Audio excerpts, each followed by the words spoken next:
Во исполнение договоренностей, достигнутых 2 июля 2026 года в Джакарте президентом Республики Беларусь Александром Лукашенко и президентом Республики Индонезия Прабово Субианто, индонезийская сторона с июля 2026 года ввела 30-дневный безвизовый режим въезда для граждан Республики Беларусь, владельцев общегражданских паспортов, путешествующих с туристическими целями.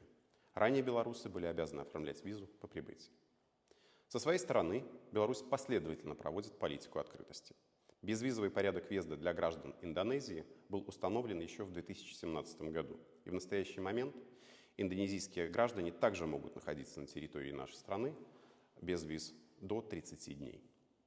Решение Джакарты – это практический шаг по реализации внешнеполитического курса главы белорусского государства, направленного на укрепление двусторонних отношений, расширение гуманитарных, деловых и туристических контактов между народами Беларуси и Индонезии.